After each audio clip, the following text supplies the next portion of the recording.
Okay दोस्तों, तो अभी एक और कंपनी की बारे बात करने वाला हूँ जिस कंपनी से हमको दूर रहना है। मतलब इस वीडियो को देख के आपको ये भी समझ में आ जाएगा कि आपको कोई कंपनी में इंटरेस्ट आता है तो अच्छी बात है, बट कब उस कंपनी से आपको धीरे धीरे निकलना स्टार्ट करना चाहिए। तो अभी क्वार्टर 2 का रिजल्ट आया है आपका जियोजीत फाइनेंशियल्स का। ये एक फाइनेंस सेक्टर में काम करती है कंपनी, जैसे एंजल वन है और ग्रो है उसकी तरह ही कंपनी है। तो इसका अलग अलग डिवीजन है, मतलब इंश्योरेंस बेचती है, म्यूचुअल फंड बेचती है, इसका ब्रोकरेज का प्लेटफॉर्म है। तो सारे काम करती है, ऑल्टरनेट फंड्स भी देती है। और इसके जो मेन क्लाइंट्स हैं वो जो हाई नेटवर्थ इंडिविजुअल्स हैं, जो स्टार्टअप के फाउंडर हो गए, जिनके पास बहुत ज़्यादा पैसा है, बिजनेसमैन हो गए, फैमिली ऑफिसेस हो गया, उन सबको कैटर करती है। तो अभी जो क्वार्टर 2 का रिजल्ट है उसमें कंपनी का जो परफॉर्मेंस है बहुत ही हमको डाउनफॉल देखने के लिए मिला है।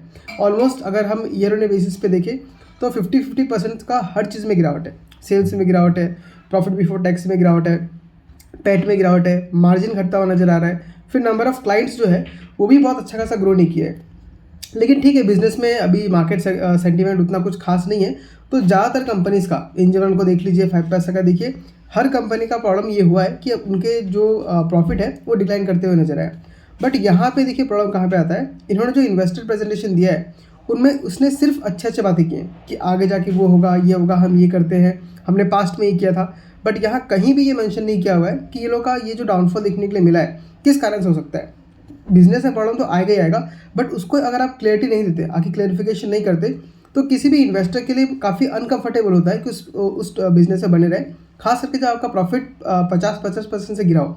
अगर 10-20% गिरता है, मान लीजिए थोड़ा बहुत डाउनफॉल है, मार्केट में जितना है उतना यहाँ भी गिरता है, तो कोई भी इन्वेस्टर थोड़ा बहुत कन्विंस हो सकता है कि ठीक है, मार्केट कंडीशन ठीक नहीं है, सेक्टर के सारे कंपनीज थोड़ा डाउनफॉल दिखा रहे हैं, तो यहाँ भी चलता है। बट इतना ज़्यादा डाउनफॉल दिखाने के बाद भी अगर मैनेजमेंट आके क्लियरिटी नहीं देती है, तो ये एक मैं नेगेटिव की तरह मान के चलता हूँ। तो जियोजीत फाइनेंशियल में फ़िलहाल मैं इन्वेस्टेड नहीं हूँ और मैं भी इसमें इन्वेस्ट करना भी नहीं चाहूँगा, क्योंकि अगर साइकिल अच्छा होगा, अभी तो मार्केट थोड़ा ख़राब हुआ है। ऑफकोर्स अभी हमको पिछले एक हफ्ते से मार्केट उठते हुए दिख रहा है, बट वो रिजल्ट हमको इस क्वार्टर 2 में देखने नहीं मिलेगा, क्वार्टर 3 में देखने के लिए मिलेगा।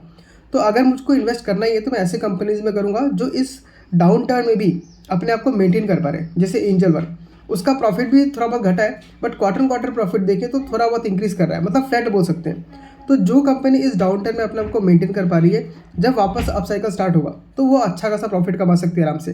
बट ऐसे कंपनीज जो डाउनफॉल दिखा रहे हैं, प्लस आपको क्लैरिटी आके नहीं दे रहे हैं कि क्यों ऐसा हो रहा है, वैसे कंपनीज पे ट्रस्ट करना बहुत ज़्यादा मुश्किल होता है। तो जियोजीत फाइनेंशियल में फिलहाल मैं इन्वेस्टेड नहीं करना चाहूँगा। और अगर आपके पास भी शेयर है तो आप वहाँ पर देख सकते हैं कि आप क्या करना चाहते हैं। ऑफकोर्स ये कोई रिकमेंडेशन की तरह तो मैं नहीं दे रहा हूँ, बस मैं अपने आइडियाज़ को प्रेजेंट कर रहा हूँ। आपको खुद को स्टडी करना है और समझना है कि आप इसमें क्या कर सकते हैं। एक बार नंबर देख लेते हैं। अगर मैं देखूँ सितंबर क्वार्टर का पिछले साल का, तो 218 करोड़ का सेल्स था, जो कि घट के इस बार 170 करोड़ हो गया है। मतलब 50% के से कम ही मतलब डाउनफॉल हुआ है। लेकिन वही पिछले क्वार्टर से देखूँ तो आपको हल्का फुल्का ग्रोथ देखने मिलेगा। 153 करोड़ से 170 हुआ है, वही 10% के आसपास का, आपका 10-20% के आसपास का ग्रोथ देखने के लिए मिल रहा है। बट प्रॉफिट में देखेंगे अगर, तो जहाँ पिछले साल के क्वार्टर में 94 करोड़ का प्रॉफिट था, वो घट के अभी 39 करोड़ का हो चुका है। तो आप देख सकते हैं मतलब कि बहुत ही भयंकर तरीके से डाउनफॉल आया है। 5-10%, 15% हम समझ सकते हैं, बट इतना ज़्यादा डाउनफॉल देखना बहुत ज़्यादा अनकंफर्टेबल है। तो ये था जियोजीत फाइनेंस के बारे में। आप मुझे बताइए कि आप इसके बारे में क्या सोचते हैं। जनरली मैं ऐसे कंपनी से दूर रहता हूँ। अगर आपका व्यूज़ मुझसे डिफरेंट है तो ज़रूर कमेंट करके मेरे साथ शेयर कीजिए, ताकि बाकी लोगों को भी आइडिया हो सके कि किस तरीके से लोग इन सब स्टॉक्स के बारे में सोचते हैं। इस वीडियो में इतना ही, मिलता है आपसे अगले वीडियो में।